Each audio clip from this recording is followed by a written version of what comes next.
म एक आम युवा, आम उद्यमी, आम व्यवसायी प्रेम प्रसाद आचार्य सन्तोष। जन्म विक्रम सम्वत 2043 साल भाद्र 1 गते। वतन सूर्योदय फिक्कल 11 केराबारी इलाम प्रदेश 1। रंगीन सपनाहरू बुनेर परिवार समाज र देश प्रतिको जिम्मेवारी वहन गर्दै अगाडि बढिरहेको थिए।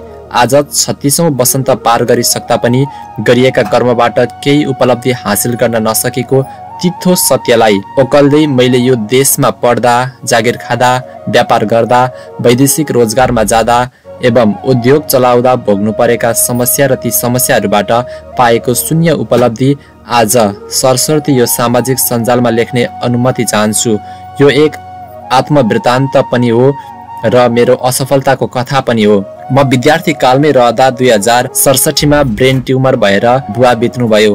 बुवा बिरामी हुँदै गरेको अवस्थामा नै मेरो विवाह भएको र बुवाको मृत्यु पश्चात म काठमाडौँमा श्रीमतीसँगै रहेर विभिन्न प्राइभेट स्कुल एवं ठमेलमा ट्राभल एजेन्सीमा काम गरेर गुजारा गर्न थाले।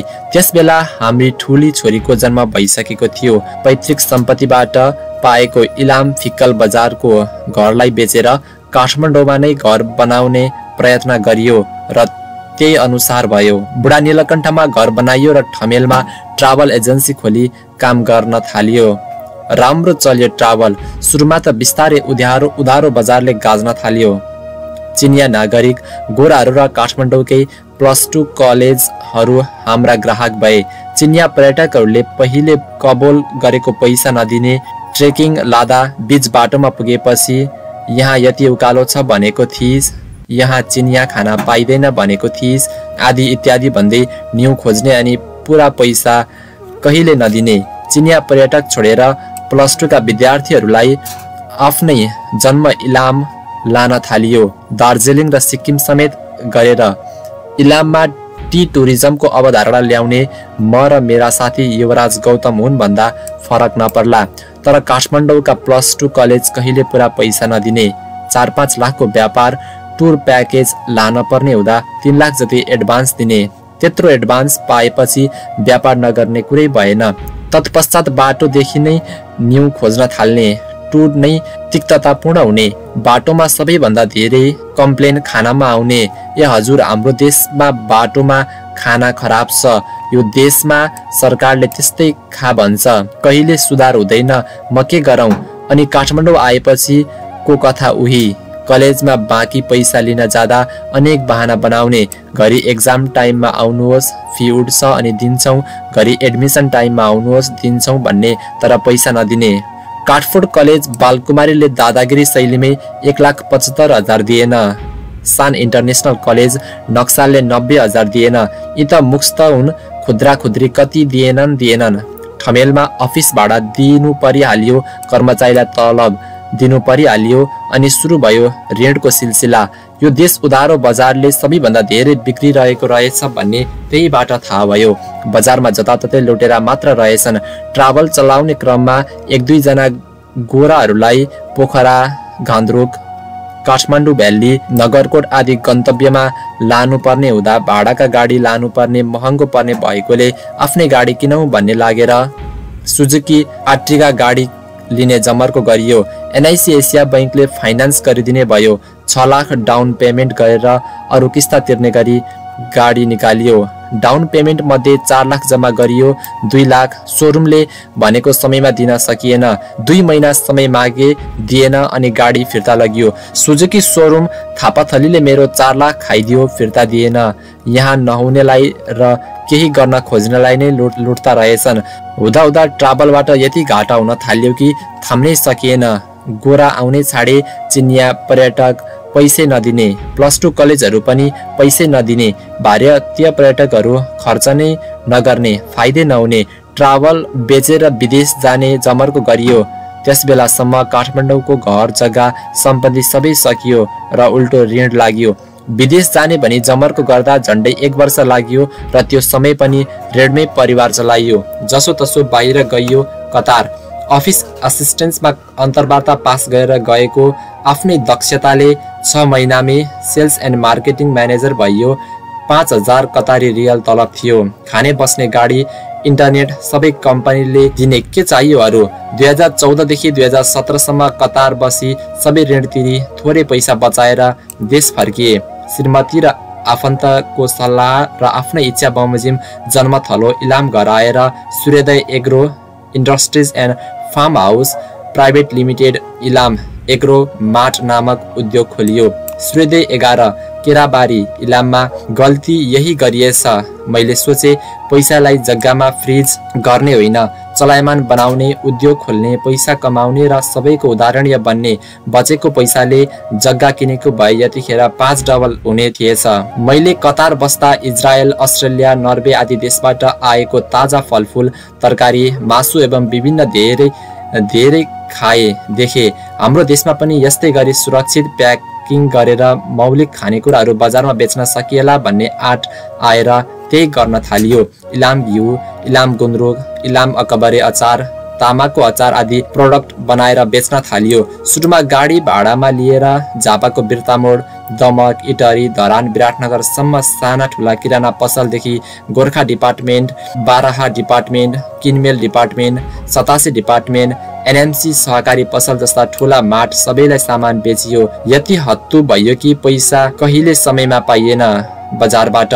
सबैलाई उधारो सामान बेच्न पर्ने र पनि हाम फाली हालियो, फुत्कन सकिएन। नाफा त के झन् ऋण बढ्न थालियो उधारो बजारले। कच्चा पदार्थ, factory operating cost, tax, labour, staff, salary आदि सबै नगदमा किन्न पर्ने र खर्च गर्न पर्ने, तर बजारलाई उधारोमा सामान दिन पर्ने, त्यो पनि 12 बखडा लगाएर। जम्मै 30-35% नाफा देखिने कागजमा, तर बजारमा सामान फस्ने हुँदा 6 महिनासम्म मात्र बल्ल तल्ल पैसा उठ्ने, केही प्रतिशत ब्याड डेब्ट हुने।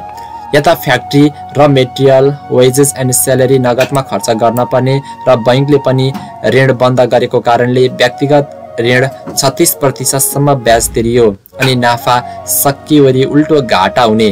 घाटा पूर्ति गर्न लागेको ऋण र ब्याज तिर्दा डबल तेब्बर घाटा हुने।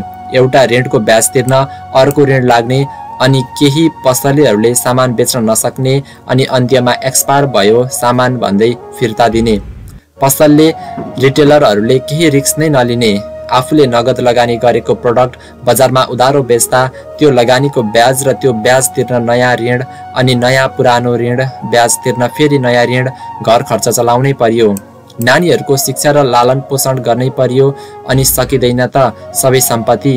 त्यो काम फट्टै छोडौँ, के गर्नु अन्य? लगानी फसेको छ, नछोडौँ, पार लाग्ने उपाय नै छैन। फेरि हाम्रो समाज यति अर्काको चासो गर्ने कि नयाँ काम थाल्दा ऊ फेरि गरिराखेको काम छोडियो, यो मान्छे तिर्छैन, काम फेरेको फेरि गर्छन्, यसले केही गर्दैन जीवनमा आदि इत्यादि भनी जता गए पनि लालछना र उपदेश सुनिरहनु पर्ने। सयौं पटक आत्महत्या गर्ने प्रयास गरे, सकिन। आफैले चलाएको गाडी दुर्घटना गराउने प्रयास गरे, भएन। श्रीमती छोराछोरीको माया र कर्तव्यले मर्न सकिन। फोन कल यति सामना गरियो कि फोन फोबिया नै भयो। कहिलेकाहीँ फोन नेटवर्क नआउने ठाउँमा पुग्दा मन आनन्दित हुने। 2-3 वर्षदेखि नै डिप्रेसनमा थिए। कसैले बुझेन म डिप्रेसनमा छु भन्दा उल्टै गाली खाइयो, लड्दै पड्दै बाँचियो। स्याटेड रिटेलिङले पार नलाग्ने देखिएर डिलरसिपमा जाने निर्णय गरियो। फेरि सरकारले यति शास्ति दिन थाल्यो कि सामान लिएर धरान, विराटनगर जान नपाइने भयो। फ्याक्ट्रीले डाइरेक्ट रिटेलिङ गर्न नपाइने रे अनि VCTS सिस्टम रे। अडिट वा कतै पनि रेकर्डमा नआउने VCTS के लागू गरिराखेको। बाटोमा प्रहरीलाई घुस उठाउने मेलो मात्र। यदि VCTS छैन भने 5000 सम्म तिरेको छु प्रहरीलाई। इलामको सब्जी काठमाडौँ बेच्न लिएर आउँदा पनि VCTS रे अनि बाटोमा चेकिङमा बसेका प्रहरीलाई सब्जी बाँड्दै आउन पर्ने, नदिए आफै गाडीमा चढेर झिक्ने। कति लुट्छौ हो? जनता जताततै लुट्ने मात्र। भाडाका गाडीले पनि लुट्ने, प्रहरीले पनि लुट्ने, सरकारले पनि करको नाममा लुट्ने, बजारका रिटेलरले पनि लुट्ने अनि जग्गा जमिन नबेचेर के गर्नु त?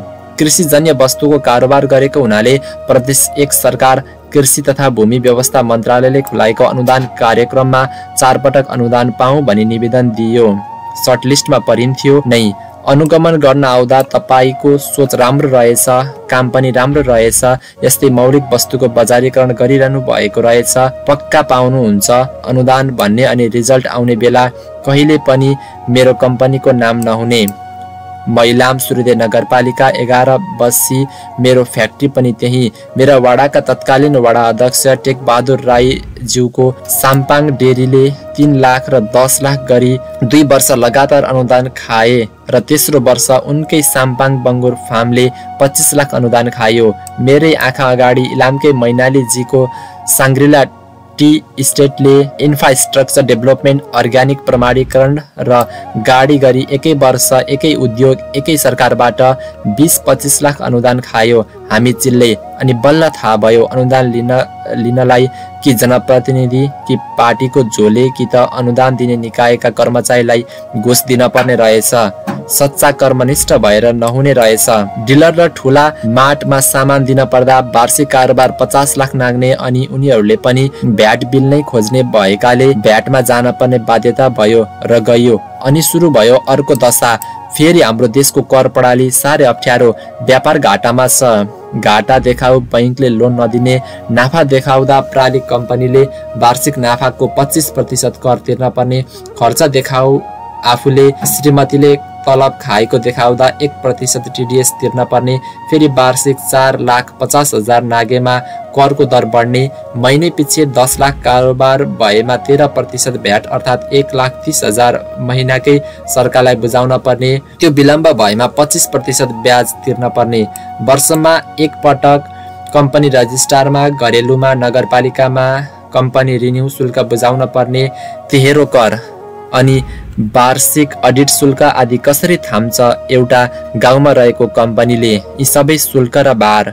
रसियामा उद्योग व्यापार गरी अरबपति भएका डाक्टर उपेन्द्र महतो एवं डाक्टर समता प्रसादले नेपालमा चलाउनु भएको नेपाल ग्रामोद्योग भन्ने कम्पनीलाई प्राकृतिक ब्रान्डमा घिउ बनाएर दिए। सुरुमा राम्रो पेमेन्ट गरे, एडभान्स पनि दिए। हुँदै गएपछि पैसा नदिने, मेरो सिको गएर आफै घिउ बनाउने अनि बिगार्ने, अनि तपाईको घिउ एक्सपायर भयो भन्दै फिर्ता लैजा भन्ने, बेच्नै सक्दैनौ भन्ने, 9 महिनासम्म तिम्रो गोदाममा राख्न एउटा निम्न स्तरको उद्यमीलाई लुट्न किन कम्पनी खोलेको नेपाल आएर? नेपाल ग्रामोद्योगलाई म चुनौती दिन्छु। मेरो जति पैसा खाएको छौ तुरन्त फिर्ता गर, अनि तिम्रो फेल्युअरले भएको गुड एक्सपायर र ड्यामेजको तिमी नै रिस्क ल्याऊ। अर्को चुनौती मलाई सामान फिर्ता गरेर भन्दै डेबिट नोट काट्दै बस्छ तिम्रो एसी डिपार्टमेन्ट। पुष्टि गर मैले सामान रिसिभ गरेको, मेरो कम्पनीको छाप वा मेरो सही देखाऊ तिम्रो रिटर्न बिलमा।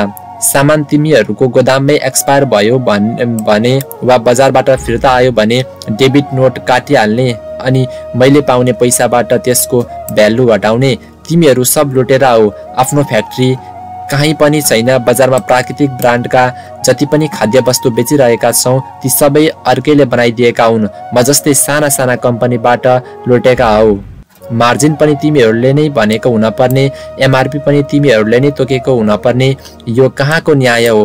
भाटभटिनका मीनबहादुर गुरुङजी, तपाईलाई 30% मार्जिन दिन पर्ने अनि साना ठुला उत्पादक सप्लायरले तिम्रो माठ भरिदिन पर्ने उधारोमा, अनि कन्ट्र्याक्टमा 1 महिनाभित्र पैसा दिन्छौ भन्ने 3 महिनामा पनि सामानको पैसा नदिने। मलाई यति झुल्यायो कि 3 महिनापछि नाम नमिलाइकन विराटनगर चेक पठायो। इलामदेखि विराटनगरसम्म एउटा चेक लिन गए तर नाम नमिलेको, अनि त्यो चेक सच्याउन काठमाडौँ बोलायो र 1 हप्ता पर्खाएर बल्ल चेक साट्यौ। म इलामदेखि विराटनगर काठमाडौँ कुद्दा कुद्दै तिमीलाई दिएको सामानबाट हुने नाफा घाटामा परिणत भयो। त्यही भएर भाटभटिनीलाई सामान दिन छोडे मैले। तिमीहरू लुट्ने मात्र हो। तिमीलाई थाहा छ सामान उत्पादन गर्न कति दुःख छ। बिग मार्टको 32 वटा शाखा थियो काठमाडौँमा। मैले सामान बेच्दा payment term as per sales राख्यौ। सामान दिन थालियो। महिनामा 5-7 लाख सामान अर्डर गर्थ्यौ। पैसा दिने बेला 75,000, 1.5 लाख मात्र दिन्थ्यौ। कुनै महिना बिलिङ भएन भने त्यो महिना पेमेन्ट नै दिँदैन थियौ। यो कहाँको न्याय हो? मैले थाम्न नसकेर तिमीलाई सामान दिन छाडे। सबै ब्रान्च गएर सामान उठाऊ भन्यौ, सामान उठाए। आखिरमा मैले तिमीबाट पाउने पैसा भन्दा आधा कम मात्र सामान थियो तिम्रो ब्रान्चहरूमा। As per sales payment term राखेर किन पैसा दिएनौ समयमा? सामान त बेचेका रहेछौ। सबै ब्रान्चबाट सामान उठाए, फेरि फ्याक्ट्रीमा लाँदा तिमीसँग गरेको व्यापार पनि घाटामा गयो। किन लुट्यौ मलाई यसरी? सामान त गुणस्तरीय थियो, तिमी नै भन्थ्यौ। नेपाल सरकार खाद्य विभाग सबैतिरबाट लाइसेन्स थियो मेरो प्रोडक्ट। पवन गोल्यानको गोल्यान एग्रोले 110 कार्टुन घिउ अर्डर गरेर बनाउन लगाए। काठमाडौँ ल्याएपछि अर्डर क्यान्सल गरिदियो। अहिले हाम्रो मार्केट डिपार्टमेन्ट छैन भनेर मार्केटको फेसिबिलिटी स्टडी नगरिकन किन सामान बनाउन लगायौ त? तिमीलाई लाज लाग्दैन? तिमीले मलाई अर्को पनि कुरा भन्यौ कि तिम्रो माथिल्लो कर्मचारीले अन्त्यमा सामान लिन मानेन रे। तिम्रो चेन अफ कमान्डमै त्रुटि थियो भने मलाई किन सामान बनाउन लगाएर काठमाडौँ मगायो? मलाई कति घाटा भयो होला? इलामदेखि काठमाडौँ अनि फेरि काठमाडौँदेखि इलाम सामान ल्याउँदा लैजाँदा। तिम्रो माटो ब्रान्ड पनि लुट्नेलाई खोलिएको त हौ। कति लुट्छौ लुट। साथी माटका सागर पोखरेलजी, तपाईले खुब प्रचार गर्नुभयो।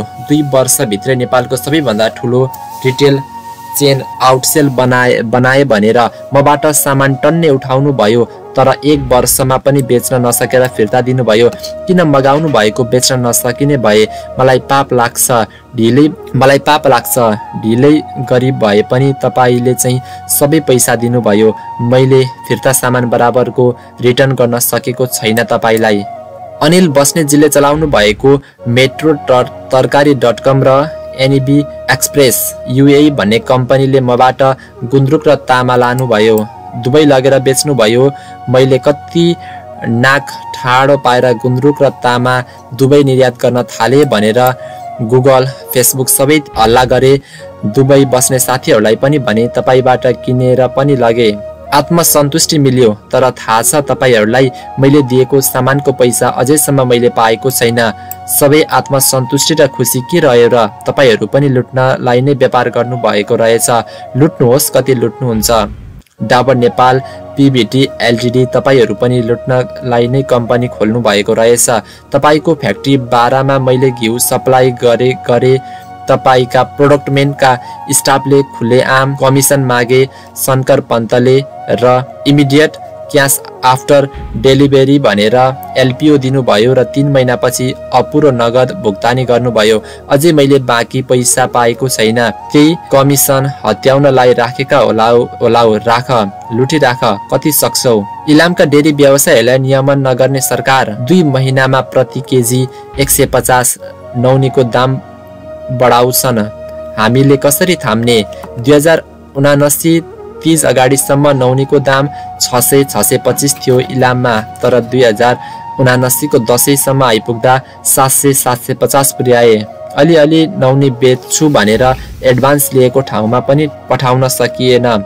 त्यतै बदनाम भयो। इलाम, पास्तर, झापाका कुनै पनि डेरीमा पैसा दिन बाँकी छैन। तपाईहरूसँग किसान प्रत्यक्ष जोडिने हुनाले बरु आफू मरे तर तपाईहरूलाई बचाए।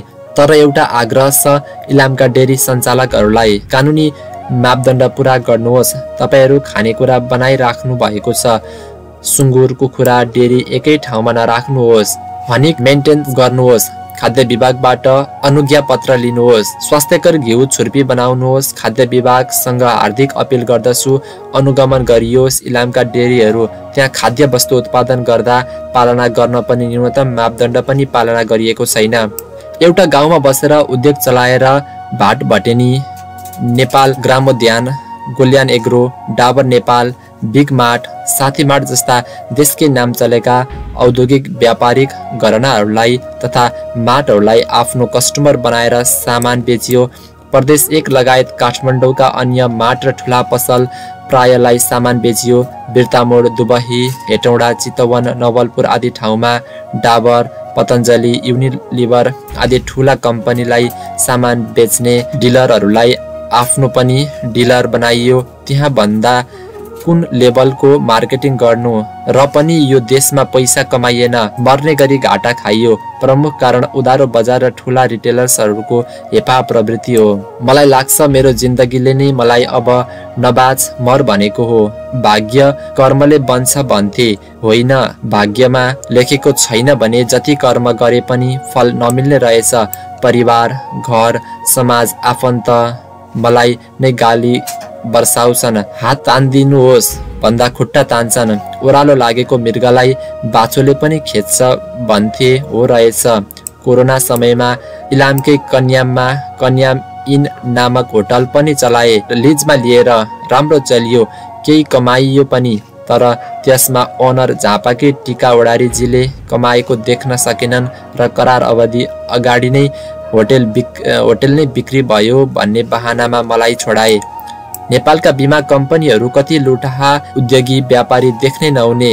सन Nepal life insurance company Birtamod Jhapa शाखाका रुद्र निरौला, विकास श्रेष्ठ, रामप्रसाद घिमिरे, प्रकाश पौडेलले जीवन बिमा गरौँ भनेर मका धाइरहे। मैले पैसा छैन गर्दिन भन्दा उनीहरूले आफै लगानी गरेर मेरो 1 करोडको बिमा गरिदिए र पैसा किस्ता गरेर 4-5 लाख असुलेरै छाडे। मेरी श्रीमतीको पनि त्यस्तै गरेका छन् र उनको पनि 1 लाख लिइसकेका छन् मबाट।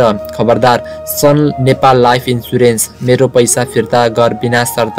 किन यति दुःख दिन्छौ एउटा आम नागरिकलाई? दिनरात जतिखेरै पैसा तिर्न पर्ने ठाउँको फोन, म्यासेज, धम्की कति सहनु? क्रेडिटर्सको फोन, बैंकको फोन, कर कार्यालयको फोन, सामान माग्नेको फोन, स्यालेरी माग्नेको फोन, र मेटेरियल वालाको फोन, सहकारीको फोन, साथीभाइको फोन, आफन्तको फोन कति सहनु? पैसा माग्नेकै मात्र फोन, कहिलेकाहीँ त दिनेले पनि फोन गर्नु नि छैन। यति हुँदाहुँदै पनि बैंकको, किसानको, गरिबको कसैको पनि मैले पैसा तिर्न बाँकी छैन। बैंकको मासिक किस्ता र ब्याज भविष्यमा तिर्न पर्ने बाहेक हालसम्मको तिरेको छु। व्यापारिक सम्बन्धका चितवनमा 3 पार्टीलाई 8 लाख जति फर्काउनु छ। अरू व्यक्तिगत ऋण र ब्याज अनि भ्याट तिर्न सकेको छैन। बैंकले त जग्गा लिलाम गएर असुल गर्ला, अरूलाई कसरी फर्काउनु? उपाय लागेन। झापा धुलाबारीका अनिल भेटवाल भन्ने व्यक्तिले पास नै नहुने कबाडी गाडी मलाई दिएर यति सताए कि मैले थाम्नै सकिन। मैले उनलाई 5,50,000 दिन पर्नेमा 4,50,000 एले दिन्छु, अरू गाडी पास गर्ने दिन दिन्छु भन्दा पनि मानेनन्। मेरो चेक बााउन्स गरिदिन्छु, पक्राउँछु भनेर सबै पैसा चुक्ता गरे। अनि फेरि गाडी पास गरौँ भन्दा उनले प्रयोग गरेको अवधिको सवारी कर पनि मैले तिर्न पर्ने हुन्छ। पक्राउनुहोस्। मैले यो देशमा गरी खान सकिन। गर्न खोजे, दिनरात मेहनत गरे, तर भएन। मैले यस बीचमा ग्लोबल आइएमई ग्रुपका चन्द्रप्रसाद ढकाल, उद्योग वाणिज्य कि भवानी राणा, गोल्छा अर्गनाइजेसन आदिलाई भेटी मेरो उद्योगको समस्या सुनाए। सुनवाई भएन। अरू कति हाई प्रोफाइल उद्यमीहरूलाई भेटे, सहयोगको याचना सहित केही भएन। 5 वर्षदेखि विवेकशील साझा पार्टीमा आबद्ध थिए। इलाम जिल्ला संयोजक नै हो। राजनीतिक मार्फत देशको यी र यस्तै समस्या वकालत गर्ने प्रण सहित लागेको थिए। तर चुनाव आउने बेला विवेकशील साझा पार्टी छेदविच्छेद भयो। राष्ट्रिय स्वतन्त्र पार्टीले अफर नगरेको पनि होइन। इलाम क्षेत्र नम्बर 1 बाट उम्मेदवारी दिनुहोस् भनियो, तर मेरो विकल्प थिएन, पैसा थिएन अनि श्रीमती परिवारले पनि उठ्ने सल्लाह दिएनन्। असफल विगत भएकाले खासै बल पनि गरिएन। यो देशको सिस्टम करप्ट छ, जताततै भ्रष्टाचार छ, प्रोत्साहन छैन, हर कोहीमा फ्रस्ट्रेसन छ, नीतिगत त्रुटि छ। जिन्दगीमा यी र यस्तै हन्डर खाँदै मन सम्हाल्न नसकेर, आर्थिक भार थाम्न नसकेर यही वर्षको तिहार अघि सुसाइड नोट लेखी भारतको गुवाहाटी ब्रह्मपुत्र नदीमा फाल हानेर मर्ने जमर्को गरे। सकिन। कसैले बचायो र भागेर अरुणाचल प्रदेशको तेजु हुँदै China border the last village of India Kohu village पुगे अनि चाइना छिर्ने प्रयास गरे। सकिन। एउटा हिउँ पर्ने डाँडोले छेकियो, त्यसलाई पार लाउनै सकिन। चाइना छिरेर त्यतै केही दुःख गर्ने अनि अलिकति पैसा कमाएर केही वर्षमा घर फर्कने योजना पनि विफल भयो। त्यहाँबाट फर्किएर घर आए र परिवार एवं आफन्तको सहयोगमा सल्लाहमा काठमाडौँ आई बाहिर जाने प्रयास गरे। साउदी, दुबई, कतार, मालदिप्स सबैतिर जाने प्रयास गरे, भएन। नेपालका म्यान पावर पनि लुटेरा नै रहेछन्। माग अनुसार इन्टरभ्यू दियो, पास भयो, तर राम्रो कमाइ हुने ठाउँमा भिसा नै नदिने। मेन पावरकै आफ्ना र पहुँचवाला घुसाइहाल्ने। प्री मेडिकल, क्युआर कोड भन्दै पैसा असुल्ने अनि पासपोर्ट कब्जा गर्ने। कतारमा मन्त्रालयमा ड्राइभर जबका लागि छानिएको थिए। महिनाको 10,000 रियाल तलब थियो, तर मेन पावरले 8 लाख माग्यो। लागत कहाँबाट ल्याउने त्यत्रो पैसा? अन्य सिलेक्ट भएको ठाउँमा पनि आज भोलि भन्दै 2 महिनासम्म भिसा नै नदिने। वर्ल्ड कपमा कतार छिर्ने अनि पुरानो सम्पर्कमा रहेको कम्पनीमा काम पाउने भए, तर वर्ल्ड कपको टिकट, राउन्ड ट्रिप, एयरफेयर र होटल बुकिङ गर्न पैसा नै पुगेन। त्यो सपना पनि तुइयो। केही समय फ्री बसेर एउटा भेकल रेन्टल कम्पनी काठमाडौँमै काम गर्न थाले। जसो तसो आफ्नो ज्यान पाल्ने मेलो त बनियो, तर परिवार छोराछोरीलाई खोइ, त्यत्रो ऋण तिर्ने आधार खोइ। 60 लाख ऋण छ। श्रीमतीलाई घरमा जतिखेरै टर्चर छ। हुँदा श्रीमतीले पनि आत्महत्या गर्ने प्रयास गर्न थालिन्। मलाई यही आशयको मेसेज लेख्न थालिन्। उनी पनि डिप्रेस्ड भइसकिन्। श्रीमती र म को पहिला सुसाइड गर्ने भन्ने साइलेन्ट प्रतिस्पर्धा चलिरहेको अवस्थामा मैले नै यो चोला बिसाउने निर्णय गरे। मलाई बचाउने प्रयास कसैले नगर्नु होला। बाँची गए भने फेरि मर्ने नै छु। प्रहरीले पक्राउ गर्यो भने जेलमा नै आत्महत्या गर्नेछु। म क्रान्ति गर्दैछु। म जस्तै केही गर्छु भन्नेलाई यो देशको सरकारले सहयोग गरोस्, वातावरण बनाओस्। बाँच्ने सबै उपाय लाउँदा पनि केही भएन। आशा सबै मरिसकेको हुनाले मर्ने नै बाचा गरे। मलाई माफ गर्नुहोला। कोही मनकारी सहृदय जनहरू हुनुहुन्छ भने मेरो ऋण तिर्ने मेरी श्रीमतीलाई सहयोग गरिदिनु होला।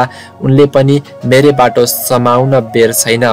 कोही मनकारी सहृदय जनहरू हुनुहुन्छ भने मेरो ऋण तिर्न मेरी श्रीमतीलाई सहयोग गरिदिनु होला। उनले पनि मेरै बाटो समाउन बेर छैन। हाम्रा 2 छोरीहरू टुहुरा हुनेछन्। Nanuka Adhikari, saving account 29070100011814, global IME bank, new Baneshwar branch. Contact number 9849383133। मेरी नानुका, तिमीले सहयोग पाउनेछौ। विचलित नहुनु। मलाई माफ गरिदेऊ। मैले प्रगति गर्ने धेरै अस्त्र लाउँदा पनि सकिन। छोरीहरूको अभिभारा तिम्रो काँधमा छ। बुझ्ने भएपछि उनीहरूलाई सम्झाउनु। तिमीहरूको पापुले यो देशमा सफलता हासिल गर्न सक्नु भएन। जताततै अन्डर र ठक्कर खानुभयो। जताततै लुटिनु भयो।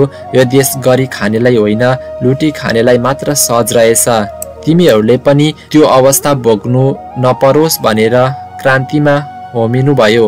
आफ्नो भोगाई र पीडा सरकारले सुन्ने गरी आफ्नो ज्यान आहुति दिनुभयो। यही भन्देऊ। म धेरै आशावादी, धेरै नै सकारात्मक सोच राख्ने र अति महत्वाकांक्षी व्यक्ति थिए। देखिएकै सपनाहरू पुरा गर्नतर्फ लागिन्छ। सपना नै नदेख्ने हो भने त्यो पाउने वा पुरा नहुने सम्भावना नै हुँदैन। त्यसैले सपना देखियो, महत्वाकांक्षा राखियो, त्यसलाई पुरा गर्न हर दुःख कष्ट भोगियो, मेहनत गरियो। म सेल्स एन्ड मार्केटिङमा पोख्त नै थिए। Leadership skill, motivational skill, business skill आदि प्राप्त गर्न तालिम र अनुभव सबै थियो। English language, computer skill, modern business techniques, legal formalities and environmental of a business सबै ज्ञान हासिल गरिएको थियो र आफ्नो कार्य सम्पादन गर्न सवारी चालकको रूपमा पनि दक्ष थिए।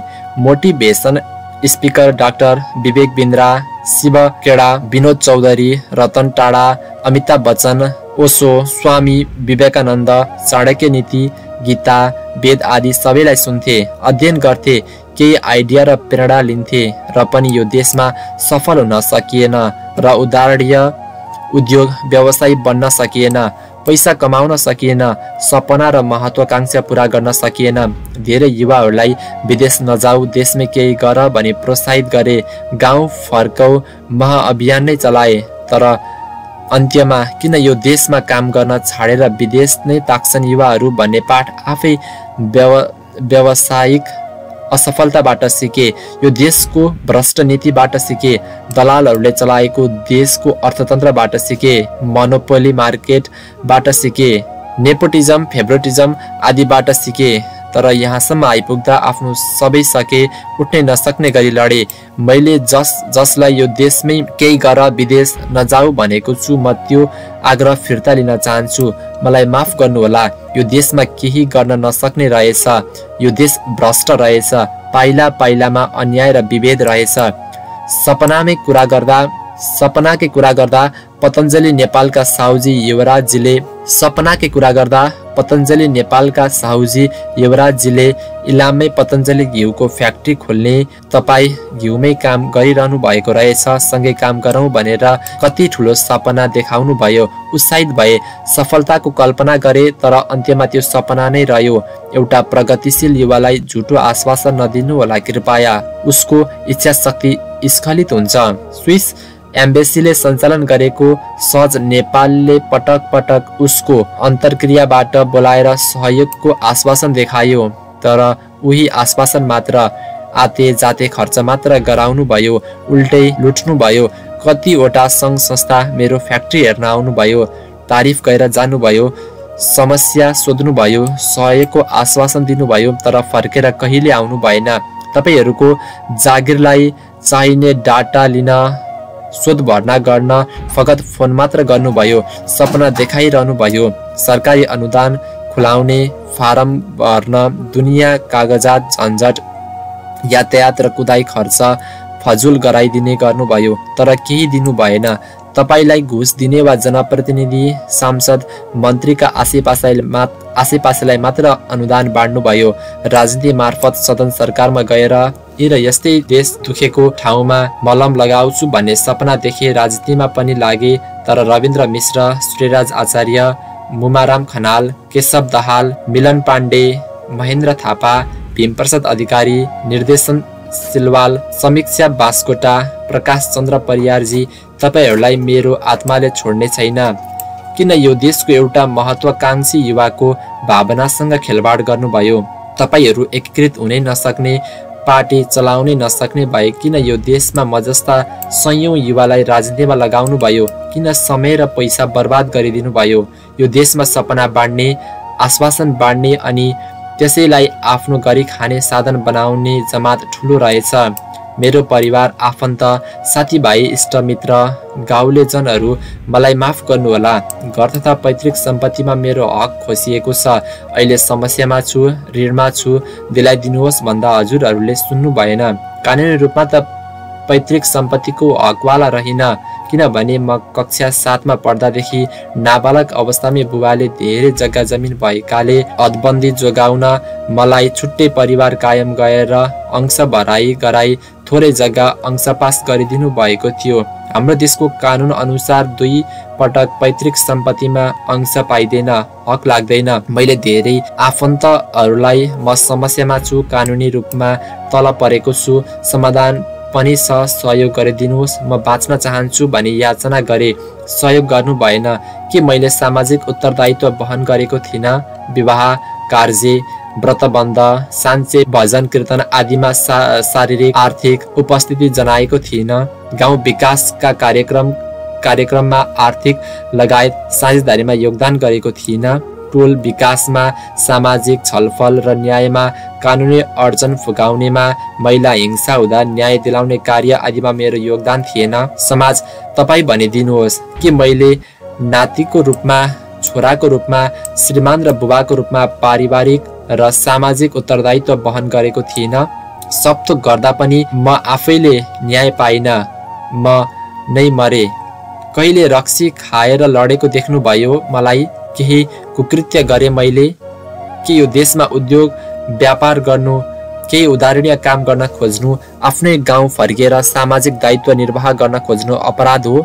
अब कहिल्यै यहाँहरूलाई याचना गर्ने छैन। म जाँदैछु, मलाई माफ गर्नुहोला। मेरो पैतृक सम्पत्ति अझै छ। दाजुको पनि टन्नै जग्गा जमिन घर छ, आमाको पनि छ, हजुरबुवाको पनि छ, दिदीको पनि छ। सबै पैतृक सम्पत्ति हो। म सकिए, उधारो व्यापार घाटामा गयो, केही बेचेर मेरो ऋण तिरिदिनुहोस्, सम्पत्ति भोलि पनि कमाइएला भनेर कति बिन्ती गरे, सुन्नु भएन। आमा, हजुरबुबा, दाजु, भाउजू, एकपटक सोच्नुहोस्। इराक, अफगानिस्तान, सिरिया, श्रीलङ्का आदिका नागरिकहरूलाई हेर्नुहोस्। धन सम्पत्ति, जग्गा जमिन भविष्य होइन, मानिसको जिन्दगी नै भविष्य हो। जिन्दगी रहे त्यो सम्पत्ति फेरि कमाउन सकिन्छ। जिन्दगी नै नरहे केही राजनैतिक उथलपुथल, महामारी, प्राकृतिक विपद आदि आएमा चुकीको भरमा सबै सम्पत्ति मूल्यहीन हुनेछ। तपाईहरूलाई मेरो जिन्दगी भन्दा त्यही सम्पत्ति प्यारो लागियो। मेरा आफन्तहरूलाई पनि बिन्ती बिसाए, तर उहाँहरूले पनि म भन्दा त्यही सम्पत्तिमा भविष्य देख्नुभयो। त्यही जग्गा जमिन नै भविष्य हो, त भविष्य होइनस् भन्नुभयो। दिदी र भान्जीलाई तिमीहरूको डिभोर्स पश्चात मैले कति सहयोग गरे हेक्का होला। मैले बाँच्ने धेरै प्रयत्न गर्ने, परिवारसँग भिख मागे, कति अनुनय विनय गरे, कसैले सुनेनन्। मेरी श्रीमती नानुका, तिमी कति पनि विचलित नहुनु, हाम्रा परिवारले हाम्रो चित्कार सुनेनन्, तर अवश्य कोही त छ होला यो दुनियाँमा तिमीलाई सहारा दिने र यो समस्याबाट उन्मुक्ति गराउने।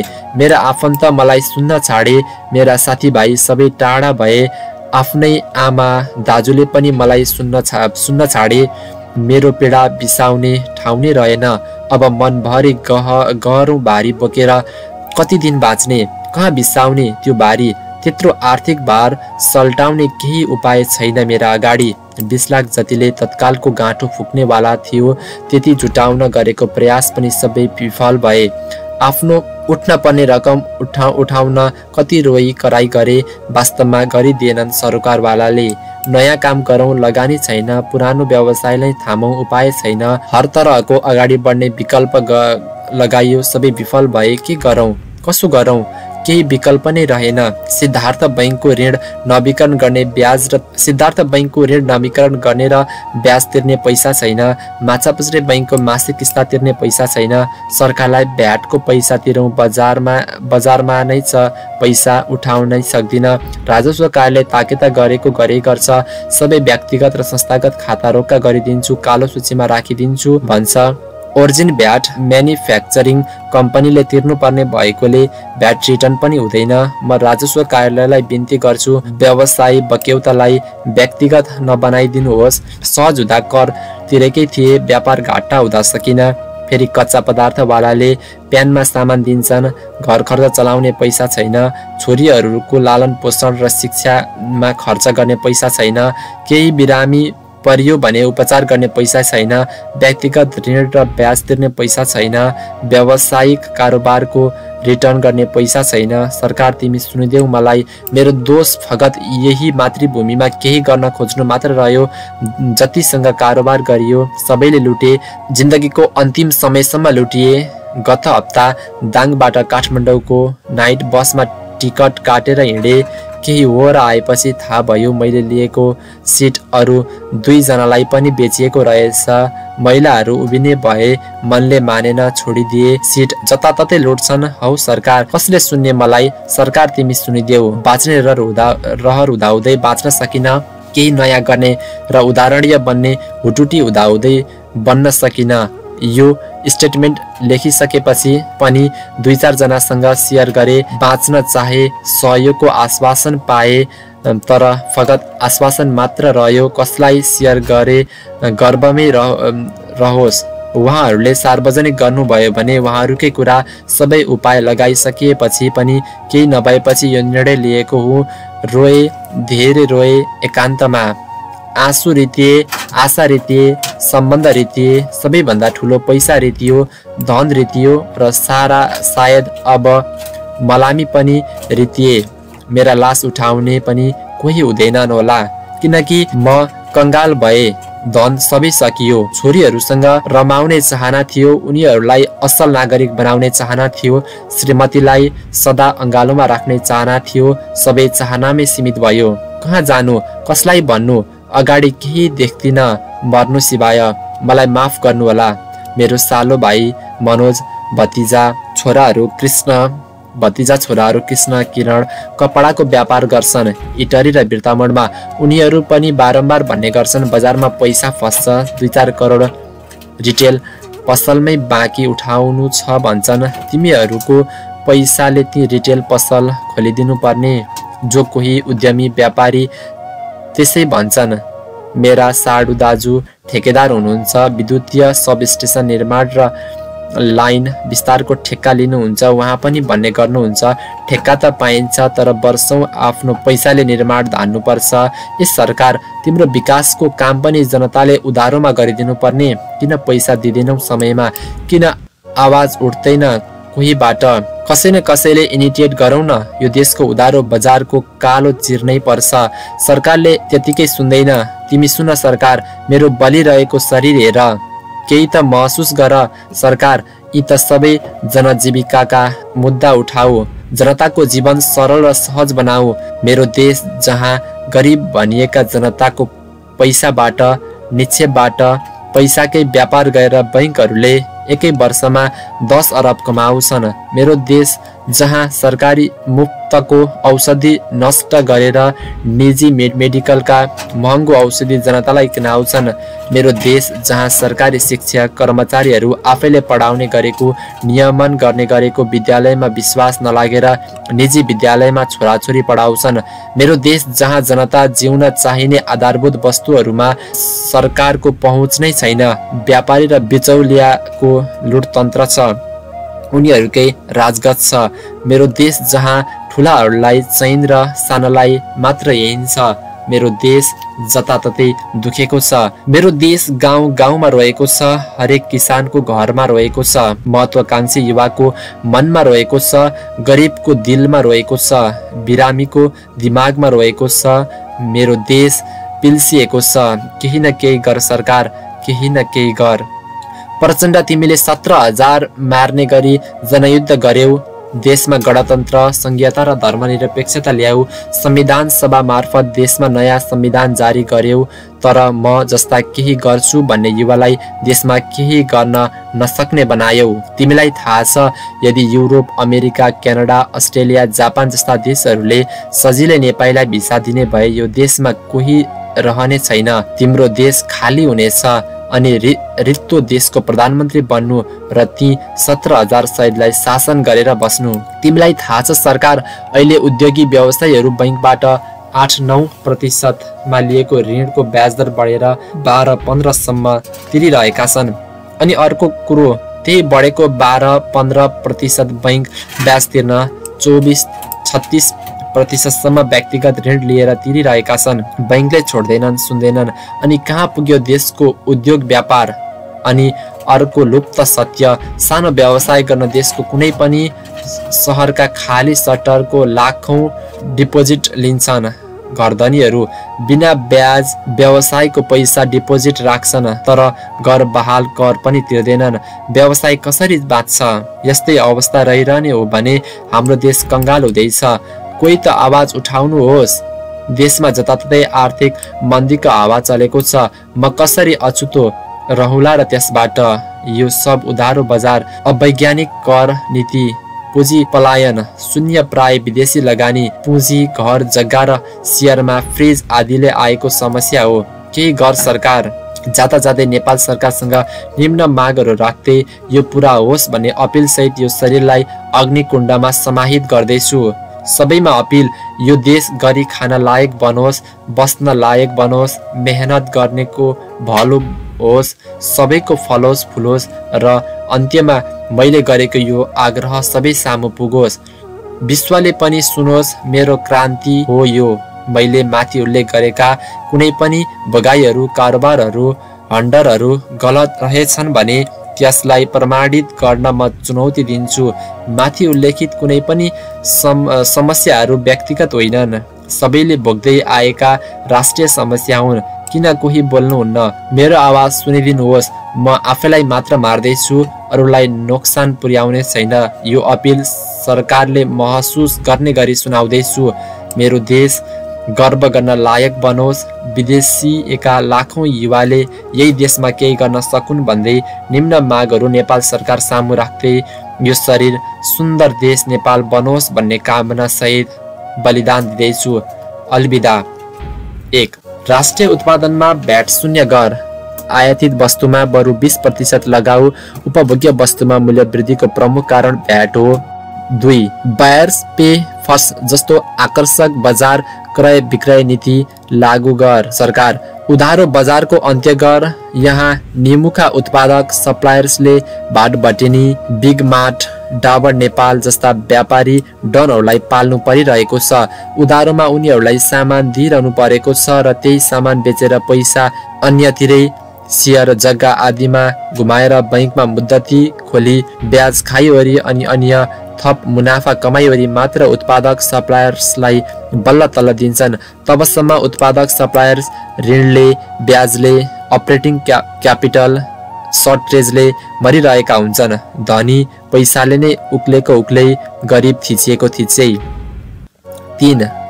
Higher the profit, lower the tax rate कर नीति लागू गर। धेरै नाफा गर्दा करको दर घट्ने हुनाले सबै उद्योगी व्यापारी धेरै नाफा गर्नेतर्फ लाग्नेछन्।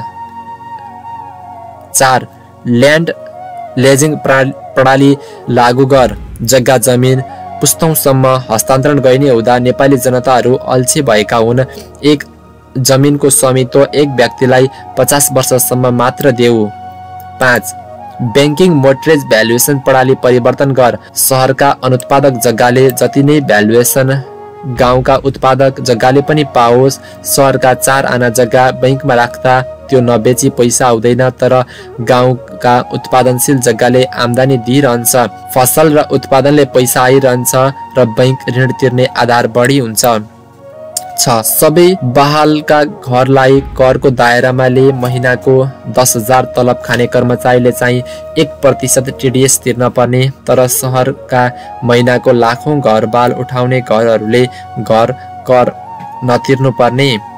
तिमीहरूलाई थाहा छ सरकार घरबाल तिमी तिरिहाले पनि भाडावाललाई तिराउँछन्। तिम्रो धेरै राजस्व त घरवालमा चुहावट भइरहेको छ। 7. Bhatbhateni, big mart, Patanjali, Dabur Nepal, Unilever जस्ता ठूला औद्योगिक तथा व्यापारिक घरानाले नेपालको बजार कब्जा गरेका छन्। नियमन गर सरकार। उनीहरूले जसो भनियो बजार त्यतै जान्छ। तिमीलाई थाहा छ सरकार आफ्नो कम्पनी प्रॉफिट हाई बनाउनलाई राष्ट्रिय अन्तर्राष्ट्रिय कम्पनीहरूले भाटभटेनीमा आफ्नो सामानको उपस्थिति देखाउँछन्। उसलाई उच्च मार्जिन दिएर बरु घाटा नै सहेर, तर बाहिरी बजारमा त्यही सामान कम मार्जिनमा अझ भाटभटेनीलाई दिँदाको घाटा पूर्ति हुने गरी बेच्छन् र दैनिक उपभोग्य सामानको मूल्य वृद्धि भइरहेको छ। 8. दर्ता नगरी खुलेका अनलाइन पसलहरू सब बन्द गर्दै सरकार कि वैधानिक दर्ता भई कर तिरेको हुनु पर्यो। 9. वैदेशिक रोजगारीमा अफिसियल भिसामा जान चाहनेलाई श्रम स्वीकृतिको लफडा नलगा सरकार। तिमीलाई थाहा छ खाडीमा महिनाको लाखौं कमाउन सकिने भिसामा त्यहाँका कम्पनीहरूले डिमान्ड र एम्बेसी एटेस्टेसनको लफडा गरिरहँदैनन्, जसले गर्दा पढे लेखेका स्किल्ड युवाहरू लाखौं कमाउन सकिने खाडीको जागिरबाट वञ्चित भइरहेका छन्। सरकार तिम्रो श्रम कागज नेपालको एयरपोर्टमा देखाउने एउटा खास्टो मात्र हो अनि दलाल पोस्ने अफिसियल घोष त्यति हो। श्रम डकुमेन्ट अनि पत्र पत्रिकामा आउने डिमान्ड फगत देखाउनलाई मात्र हो। म्यानपावरहरूको राम्रो तलब र सुविधा भएको मागमा म्यानपावरलाई सम्पर्क गरियो भने त्यो त देखाउनलाई छापेको भन्छन् सिधै। थाहा छ सरकार तिमीलाई। 10. अनुदान र सब्सिडी प्रणालीको सबै पुरानो फाइल निकाल सरकार। कति भ्रष्टाचार भएको रहेछ थाहा पाउँछस्। गर्नेलाई हर तरहको प्रोत्साहन अनुदान मिलोस्। कागज पत्रमा मात्र सीमित कम्पनीहरूलाई मात्र होइन, यहाँ अनुदानका लागि प्रपोजल लेखिदिने, कागज पत्र दरिलो बनाइदिने, केही दिनलाई भाडामा अनुदानका लागि फर्म देखाइदिनेको झुन्ड नै छ यो देशमा। 11. बिचौलियाको अन्त्य गर सरकार। देशमा सबै पालिकाहरूलाई एकै ठाउँमा भेट गराउने गरी पालिका बजार नामक अनलाइन नेसनल वेब सर्भरको विकास गर सरकार, जहाँ सम्बन्धित पालिकाको कृषि तथा औद्योगिक उत्पादनको विवरण हुनेछ मूल्य सहित। नेपालभित्र कुन पालिकामा के उत्पादन छ र कुन पालिकामा के चाहिएको छ, डिमान्ड एन्ड सप्लाई कमान्ड यहीबाट हुने गरी व्यवस्था मिला सरकार र बिचौलिया सब चट हुनेछन्। 12 यहाँ अलैँची भारत बेचेर इम्पोर्ट कार्डमोन डस्ट किनेर खान्छन् नेपाली उपभोक्ता। अदुवा बोरामा भारत बेचेर इम्पोर्टेड ज्याङ्गर पास्ट किनेर खान्छन्। इलामको orthodox green tea black tea बोरामा कलकत्ता बेचेर इम्पोर्टेड लिप्टोन चिया खान्छन्। यी सबै चिजहरू नेपाली ब्रान्डमै नेपाली बजारमा पाइयोस्, नेपाली ब्रान्डमै विश्वमा निर्यात होस्, विश्वले हाम्रा उत्पादन चिनुन्, त्यतातिर लाग सरकार। 13 गाँजा खेतीले वैधानिकता पाओस्, गाँजा र त्यसको बोटबाट बन्ने सामानको विश्व बजारमा धेरै माग छ, देश 2-4 वर्षमै समृद्ध हुनेछ। 14 शिक्षा स्वास्थ्य सार्वजनिक यातायातमा निजीकरण प्रोत्साहित गर सरकार। यी राज्यले जनतालाई तिर्न पर्ने आधारभूत सेवा हुन्, सबैको पहुँचमा सरल र सहज तरिकाले यी वस्तु तथा सेवा उपलब्ध गरा सरकार। यो देशमा बिरामी परियो भने उपचार गर्ने पैसा नभएर मर्नु पर्छ सर्वसाधारण। 15 सरकारी कर्मचारी शिक्षक आदिलाई घर पायब जागिर नभएमा अनिवार्य आवास सुविधा उपलब्ध गरा सरकार।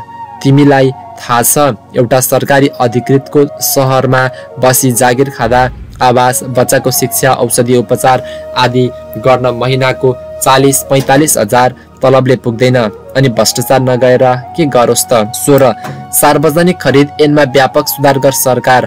जसले थोरै कबोल गर्छ उसलाई ठेक्का होइन, जसले वैज्ञानिक र आधुनिक विकास अवधारणा अनुसार आफै बजेटिङ गरेर ठेक्का प्रस्ताव गर्छ उसलाई विकास निर्माणको ठेक्का दिने गर सरकार। 17 भ्रष्टाचार जघन्य हत्या र बलात्कार आदिमा मृत्युदण्डसम्मको सजाय हुने व्यवस्था लागू गर संसद। 18 जातीय आरक्षणको अन्त्य गरी किसान र गरिबलाई पहिचान परिचय पत्र मार्फत मात्र त्यस्ता आरक्षण प्रदान गर सरकार। 19 भारतको खुल्ला सीमाना अन्त्य गर सरकार। सकेसम्म बोर्डरबाट अनअराइभल भिसा निश्चित समयलाई दिने गर र त्यसको अभिलेख सधैँ अद्यावधिक गर सरकार। 20 आयात प्रतिस्थापन गरी सधैँ घरेलु उत्पादन र निर्यातलाई प्रोत्साहन गर सरकार। उत्पादन वृद्धिमुखी कार्यक्रम आओस् देशमा, उत्पादनमूलक उद्योगले हर तरहको प्रोत्साहन पाओस् सरकार। 21 बचत तथा ऋण सहकारी तथा माइक्रो फाइनान्स बन्द गर। तिमीलाई थाहा छ सरकार हाम्रो देशको 60% पैसा बचत तथा ऋण सहकारी मार्फत परिचालित छ, 40% मात्र निजी तथा सरकारी बैंक मार्फत परिचालित छ। सहकारीको अवधारणा कृषि सहकारी उद्योग सहकारी आदिमा मात्र लागू गर। 22 विकास खर्च जनताले राज्यलाई दिएको करबाट गर्ने हो। विकास साझेदारको नाममा फेरि पूर्वाधार विकास हुने ठाउँको उपभोक्ताबाट 25% रकम उठाइने गरिएको छ, त्यो बन्द गर सरकार। 23 कक्षा 6 देखि नै उद्यमशीलता इन्टरप्रेन्योरशिप विषयलाई विद्यालय शिक्षामा अनिवार्य गर सरकार। जीवनयापन गर्न पैसा कमाउन सिप र कला नै चाहिन्छ। 24 सरकारी कर्मचारी शिक्षक संस्थानका कर्मचारी जनप्रतिनिधि सांसद मन्त्री प्रधानमन्त्री सबैका छोराछोरी अनिवार्य सरकारी सामुदायिक स्कुल कलेजमा पढाउन पर्ने नियम तत्काल लागू गर सरकार। 25 बैंक ऋणको ब्याज दर 7% भन्दा कहिले माथि नउठ्ने गरी सीमित गर सरकार। तिमीलाई थाहा छ देशको पैसा जति सबै ठुला व्यापारीको हातमा छ र देशमा अधिकांश बैंकमा तिनै ठुला व्यापारीको लगानी छ। मुद्दतीमा धेरै ब्याज लिन उनीहरूले नै रचेको बैंकको ब्याज दर वृद्धि हो। अहिले व्यवस्था परिवर्तन धेरै गरियो, यो देशमा धेरै क्रान्ति गरियो, जनयुद्ध लड्यो, जनता आन्दोलित गरियो, जनता मारियो। अब जनताको अवस्था परिवर्तन गर। यी र यस्तै दैनिक जनजीवनका मुद्दा राज्य सञ्चालनका प्राविधिक विषयमा केन्द्रित रहेर शासन गर सरकार। एउटा साधारण जनताले सहज तरिकाले उद्योग व्यापार गर्न सकोस्, जागिर खान सकोस्, खेती किसानी गर्न सकोस्, सुखको सास फेर्न सकोस्। देश बनाउनलाई हावा गफले मात्र हुँदैन, हेर्दा सानो झिनो मसिनो देखिने सूक्ष्म कुराहरू गर। जनताको जनजीविकामा ठुलो असर गर्ने मुद्दाहरूमा ध्यान दे सरकार। हार्दिक अपिल। यदि कोही मेरो मागमा सहमत हुनुहुन्छ भने शान्तिपूर्ण ऐक्यबद्धता जनाइदिनुहोला। आन्दोलन र हिंसा मेरो देशले धेरै सहयो, त्यता नलाग्नुहोला। सरकारलाई झकझक्याइरहनुहोला, सम्झाइदिइरहनुहोला। सुन्दर देशको कल्पना गर्दै मैले लिएको यो अभियान हो, यसलाई मर्न नदिनुहोला। मलाई राजनीतिमा लगाउने महानुभावहरूलाई आग्रह, मेरो अभियानलाई अगाडि बढाइदिनुहोला। सरकारलाई झकझक्याइरहनुहोला, यो देश दुखेको ठाउँमा मलम लगाइदिनुहोला। नेपाल सरकार देश चलाउने हुटुटीमा सत्तामा पुग्नुभएका नयाँ पार्टी तथा नयाँ सांसदहरू रवि लामिछाने, राजेन्द्र लिङ्गदेन, ज्ञानेन्द्र शाही, शोभिता गौतम, गगन थापा, विश्वप्रकाश शर्मा, योगेश भट्टराई, तोसीमा कार्की लगायत तमाम नयाँ अनुहारहरूलाई बिन्ती, सरकार बनाउने, मन्त्री हुने मात्र प्रतिस्पर्धा होइन, कसैले नदेखेको तर जनतालाई पिल्सिएको मुद्दाहरू आँखा च्यातेर केलाउनुहोस्, समाधान गर्नुहोस्। यहाँहरू सबैलाई पुनः स्मरण गराउन चाहन्छु। निम्न बुदाहरू यहाँहरूको दिमागमा बसिरहोस्। 1. Buyers pay first. 2. राष्ट्रिय उत्पादनमा भ्याट शून्य। 3. Land leasing system. 4. Higher the profit, lower the tax rate. 5. शिक्षित मेनपावर वैदेशिक रोजगारीमा जाँदा श्रम स्वीकृतिको झन्झट नलगाइयोस्। श्रम कागज भन्दा दरिलो फरेन कम्पनीले दिने अफर लेटर र इम्प्लोइमेन्ट कन्ट्र्याक्ट उनीहरूसँगै हुन्छ। 6. देशमा सबै पालिकाहरू र उत्पादनहरू समेटिएको पालिका बजार नामक नेसनल वेब सर्भरको विकास। 7. बहालमा लागेका घरहरू अनिवार्य कर, घर बहाल लिँदा घरदैनले लिने डिपोजिट मनी गैरकानुनी हो, त्यसको अन्त्य। 8. स्वास्थ्य, शिक्षा र सार्वजनिक यातायात सहज र सरल। 9. ब्याङ्किङ मोर्टगेज भ्यालुएसन नीतिमा परिवर्तन। 10. बचत तथा ऋण सहकारी फाइनान्सको र माइक्रो फाइनान्सको खारेजी। 11. गाँजा खेतीलाई वैधानिकता। धन्यवाद। यही देशको एउटा सर्वसाधारण नागरिक प्रेम प्रसाद आचार्य, सन्तोष। सूर्योदय 11, केराबारी, इलाम, प्रदेश 1, नेपाल। हाल काठमाडौँ। म मरे पनि मेरो देश बाँचिरहोस्। अलविदा। यसरी इलामका प्रेम प्रसाद आचार्यले 6500 भन्दा बढी शब्द खर्च गरेर आत्मदाह गर्नु अघि नोट लेख्नु भएको थियो।